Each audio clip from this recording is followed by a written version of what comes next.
After years of debate, a federal judge has just ordered the EPA to review fluoride impact on Americans throughout the United States, and especially he's ordered them to check the impact on our children. Now, this highlights the growing concern about the potential IQ impairment linked to fluoride exposure. Now, this ruling has serious impact not just for the water providers, but for every parent, the public health experts, and municipalities throughout the United States. As the EPA has to reevaluate fluoride guidelines, we could be facing one of the biggest shifts in water safety standards that we've seen in decades. Will our communities be ready to meet these new standards and be able to take the steps that we need to have in order to provide a healthy living environment for all of us? Now, we're going to share what steps you can take in order to protect your family today. Now, what happened was on September 25th, 2024, a federal judge ruled that the EPA must address concerns regarding fluoride in drinking water, particularly its impact on children's IQ. Yeah, here we are adding this toxin to the water to improve teeth, but it has a negative impact on children's IQ. And so the ruling demands that the EPA take another closer look at this, marking a significant step forward to more strength and oversight regarding that fluorination of our water supply. Now, my entire life, which has been a lot of years, the fluoride has been added to our water supply.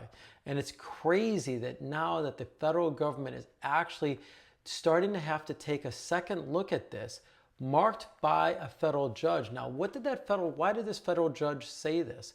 Well, they said this because clearly the EPA in their findings and in this lawsuit that was presented to them, the EPA specifically ignored data and suggestions, recommendations by their own experts. It's like their own experts had said that this is a serious concern, and yet the EPA ignored this. Now, I want to be able to stress, I personally feel like as I witness what happens in the water industry or life in general, I notice that people love to stay in a pattern. And it's like, this is the pattern. We've always done it, so we always should do this. And it's like there's been environmental and health advocacy groups who for years have been filing one lawsuit or another lawsuit. And this is the first time, though, that they've been able to acquire data and use this data that actually was found from the EPA itself, right? It's like there's National Toxicology Program, which reviews numerous research findings, and it concluded the prolonged exposure to fluoride at certain levels can pose risks, especially neurodevelopment risks in children. Now, it's like crazy, right? Like the last thing we want is our children to have problems in developing. I think that already with the phones and with iPads and computers and all the data that we're bombarded with, the last thing we need is a chemical in our water supply that causes that. Now, what's interesting is Angel Water, about 15 years ago, when this was, a lot of customers had come to me about, hey, this is really a concern because reverse osmosis takes out fluoride, and my children, I need them to have it. And so I hired a doctor of dentistry who had huge research in fluoride. Again, we're dating this back. It's at least 15 years ago. And what she had, by the way, I visited her because she was a client of ours, and I had to go visit her home, and we had this fluoride debate, and she personally wanted it out of her water. Now, let's be clear why. She wanted it out because her studies that she did in Europe for the federal government, she found out that actually after the age of 7, fluoride is no longer going to help the teeth. But before 7, it was very instrumental, in her opinion, in order to prevent cavities for children. So now that's where I said to her during that interview that I had with her, I was like, it's crazy to hear that after the age of 7, it's not needed. She's like, yeah, after the age of 7, the bones have already so much developed inside the cavity, this mouth of ours, that it's no longer needed. But during the development of these teeth, having fluoride in the body and constantly rinse the teeth from saliva was very important for the development to prevent cavities, in her opinion. But after that age, it wasn't necessary. And for her, because she was a scientist, she looked at it from the perspective that this is a toxin that is on the periodic table, and on the far right, which is the most toxic substances on our planet, it sits, right? Fluorine. So she really didn't want that product in her diet or part of her water supply. So she asked for a reverse osmosis for the water. I asked her for people like our clients. We have like 40% of the people that we have as clients live on well water. And the 99.9% of those people, there is no fluoride in the well water. So what should they do? And then have we ever studied those people to see how the lack of fluoride has caused issues? And she said, no, only in Europe we were able to determine that on a base. Now that base had significant factors in it that she admitted to, which is, the food was flown from America in many cases. It was an American diet. And yes, sugar and Coca-Cola was part of that, which we now know Coca-Cola is atrocious for our children's teeth. By the way, high fructose is also known to be extraordinarily bad for the body in general, but of course, just for teeth. And that was her big opinion, is how the government moved or allowed sugar to be substituted with high fructose corn syrup, or this call it a chemical, high fructose corn syrup, to be added to our daily diet. By the way, just side note on high fructose corn syrup, many countries don't even allow it. Many countries say it's just too highly addictive. Many countries, many studies are actually showing that not only is that so bad for teeth, but it's actually causing obesity throughout some of the modern societies that allow that, especially in America here, right? So anyhow, this doctor went on to explain to me that it was her opinion, because it's such a radical toxin that is actually on the periodic table so far right that she didn't want it in her water.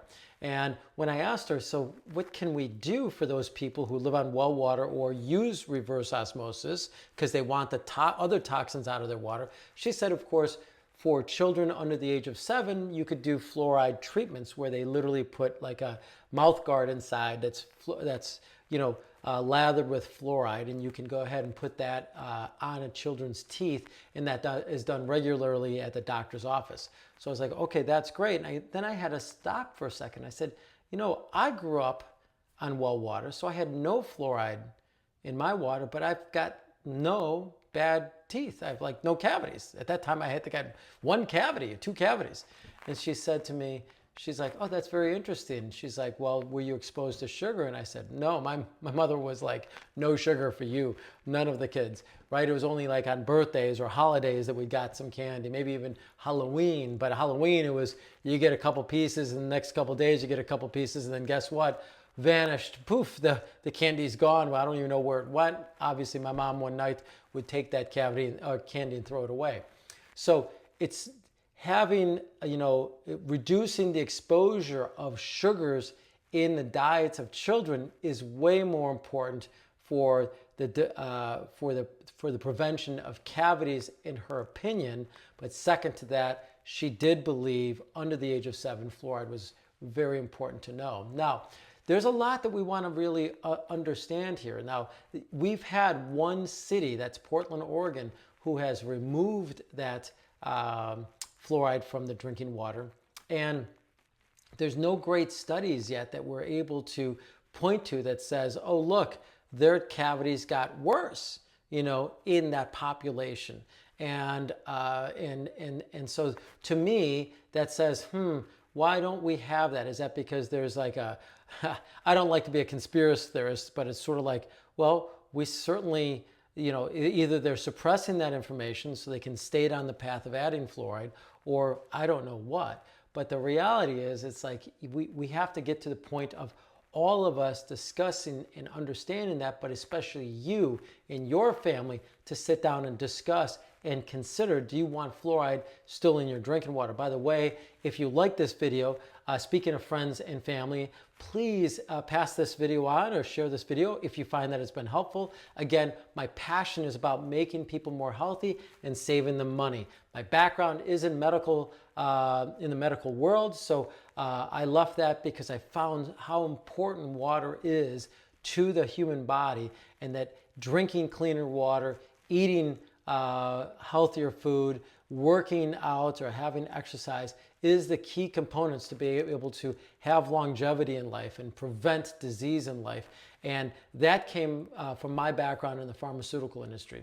In any regards, understanding chemicals and how they are affect the body has been one of my passions throughout life. And so this fluoride comes as a very, as a topic that I'm really passionate about, because it's just like, wow, I'm an advocate of getting all chemicals out of your life. Now, yes, that sounds crazy, right? My background in pharmaceuticals, I used to own mail order pharmacies. Well, obviously that was me pushing drugs, right? Because the drugs made people, but I thought the drugs made people more healthy. But as I spent more time in that industry, I unpacked the fact that no, actually, drugs never really cured people. Yes, it might have impacted their lives in a positive way, but it was never done, in my opinion, professionally or responsibly. I think responsibly is the right word. And that would be because doctors, they're only taught one thing in school, right? It's like, this is what they're taught. So they're taught, hey, this is what you need to do. You take a look at someone's illness and you prescribe a prescription and you hand out the prescription. Never did they go backwards and say, why is this happening? So let's just look at why we have fluoride. We have fluoride in the water. Why? Because we're trying to prevent cavities. But where do the cavities come from? Our diets, our habits. So now what has happened is our government got in a habit of adding these toxins to the water, this toxin to the water, all under the context of we're going to help prevent this problem in this epidemic of cavities in children in America. And so it's like, what do we need to do as a society? Do we really need to evaluate that? And what's great about this federal judge is he's mandating that they go back and they reevaluate their own data. That's crazy. That's the crazy part.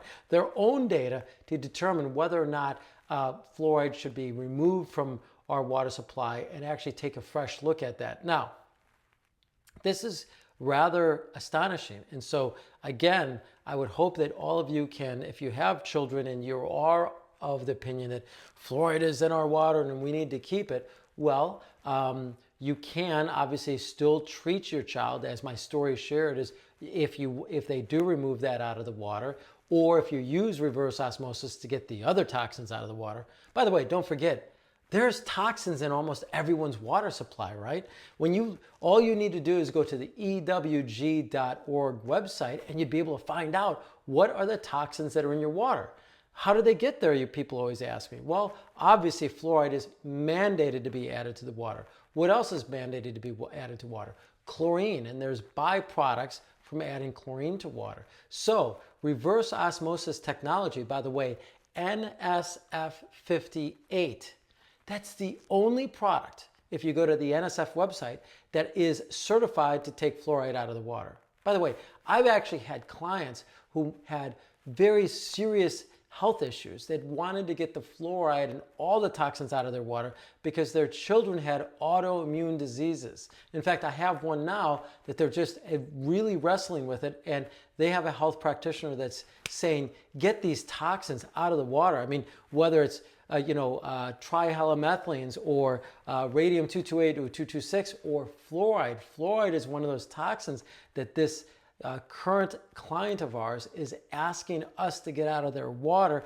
so their child doesn't even bathe in the water. So they don't even bathe in it. And it's like that health practitioner is looking at the periodic table saying, why would we want this toxin to be flushing all over this child or this, this person? Why would anyone want that? So the reverse osmosis technology, but one that is NSF 58 certified, and I highlight that because there's a lot of products on the market. Some just say reverse osmosis, and just because some manufacturer from China or from India slapped that on the side of a box doesn't necessarily mean that it's taking that toxin out.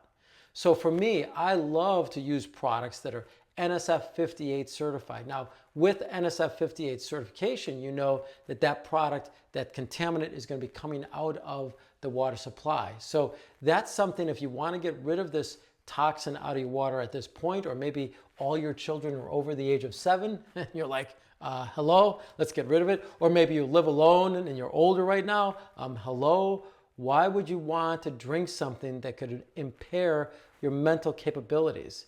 To me, it's like, let's get that out of here. Let's make you more healthy. Let's make you more cognizant of what's going on with what you put in your body. Remember, when you drink water, your body is 70% water.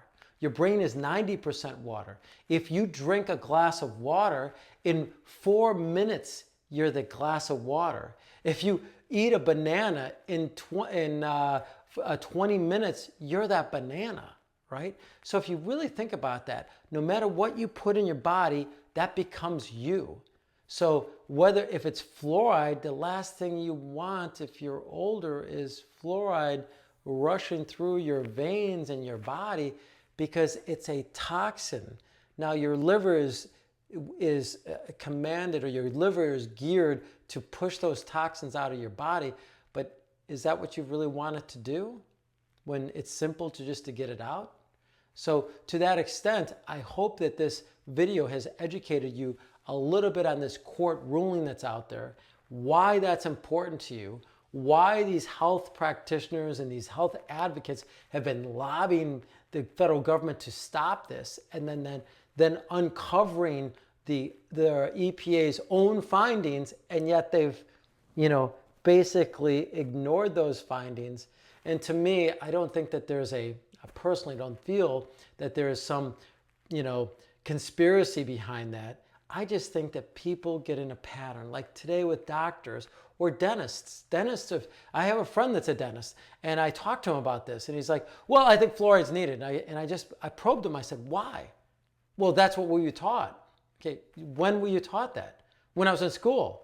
Okay, have you studied it since then? Oh, I've looked it up a couple times. I'm like, what did you find? Oh, that it was needed for children. I'm like, at what age? Is it through age 7? I don't remember. And so I had to press him. I'm like, so you don't remember? So here you are, an advocate of fluoride to help prevent cavities. Did you ever compare people like me who lived on well water, and you tell me my teeth are like concrete?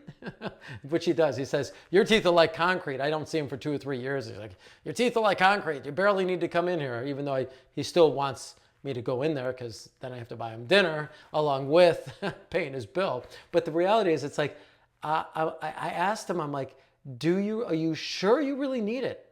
I mean, you have clients that, 20% to 25% of all Americans live on a private well where they get the water out of the earth, and they may not have that.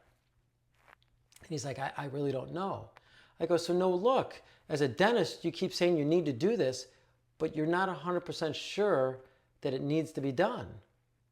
I go, so that's, to me, something I would lobby you as a dentist to go and double check and research even further and discover, hey, wait a second, over the age of 7, maybe we don't need to worry about it.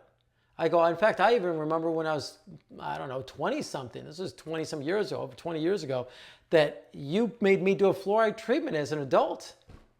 I go, and now what we know is it's really only needed when you're children. And he's like, well, I wasn't the doctor of dentistry. I just was following the protocols. And I'm like, aha, a protocol gets set, doctors follow it, dentists follow it, everyone says we got to do it. And so, but is there a process to go back and double check it? No, and that's in lies my lobby to you, to the witnesser, the person watching right now. Please consider this yourself. Please do your own homework. Read your own article. This came from the CBS News report. You can find it on, it's easy to Google, just, federal judge court ruling on fluoride in drinking water. You'll find a lot of articles on it right now. And what I hope that you can do, by the way, we also have an article on our blog. Should you want to be able to check that out, you can check out the link below. And you'll be able to read the blog. And we give a hyperlink to the CBS report that we got this data from. So what we hope this does is help you understand how you can be more safe, what you can do to get the fluoride out now today, if should that's something that you want to do, and that's reverse osmosis. So as you all know, my name is Drew, and I am here to serve you. If you have any questions, call us at 847-382-7800, or you can certainly find us on the web at angelwater.com. We look forward to serving you and your family.